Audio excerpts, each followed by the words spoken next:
नेपाल शिक्षक महासंघको नेतृत्वमा शिक्षक साथीहरू अहिले काठमाडौँ केन्द्रित सडक आन्दोलनमा हुनुहुन्छ। यो अवस्था आउने कुरा हाम्रो निम्ति दुर्भाग्यको विषय पनि हो र हामी सरकारमा बसिरहेको हिजो सरकारमा बसेका संसदमा रहेको राजनीतिक दलहरूका निम्ति एउटा लज्जाको विषय पनि हो। शिक्षकहरूको माग संसदले बनाउने कानुनसँग जोडिएको छ।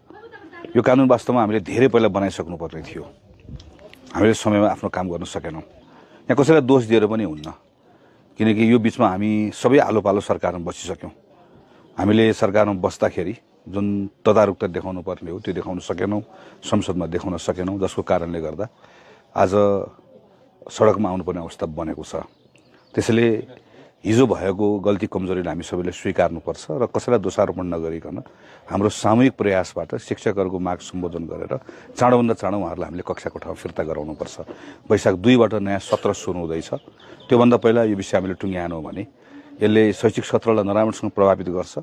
अहिले हेर्दै गर्दा हल्का लाग्न सक्छ, तर यसले लामो समयसम्म नेपालको सार्वजनिक शिक्षाको क्षेत्रलाई प्रभाव पार्न सक्छ। त्यसैले हामी पनि सचेत हुनुपर्छ। खास गरिकन प्रधानमन्त्रीजी र सरकारमा बसेका साथीहरूले अझ बढी जिम्मेवारी बोध गर्नुपर्छ र शिक्षक साथीहरूले पनि यो अहिलेको समयको संवेदनशीलतालाई बुझिदिनुपर्छ भन्ने लाग्छ।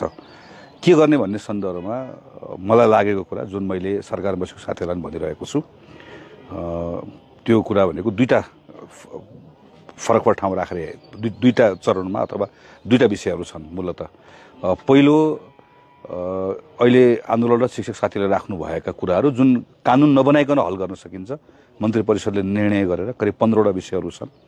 यसमा शिक्षकहरूको मर्यादाक्रमको कुरा छ, स्वास्थ्य उपचारको कुरा छ, सामाजिक सुरक्षाको कुरा छ, प्राविधिक ग्रेडको कुरा छ, दरबन्दी मिलानको कुरा छ, शिक्षक विद्यार्थी अनुपातको कुरा छ, ईसीडी पढाउने साथीहरूको तलबमान सुविधाको कुरा छ, विद्यालय कर्मचारीको कुराहरू छ, यी लगायतका राहतको शिक्षकहरूको यो बिरामी विद्या सञ्चिति यसलाई मिलाउने कुराहरू छन्। यी कुराहरू छन्। यसका निम्ति केही कुरिराख्नु पर्दैन। यो गर्नुपर्ने छ। केही स्रोत साधनको आवश्यकता पर्छ, यसलाई हामीले जुटाउनुपर्छ। र आजै मन्त्री परिषदले निर्णय गरेर कतिपय कुराहरू सरकारका सम्बन्धित मन्त्रालयले निर्णय गरेर गर्न सकिने कामहरू छन्। यो कामहरू तत्काल गरौँ। यति गऱ्यौँ भने यसले एउटा विश्वासको वातावरण बनाउँछ।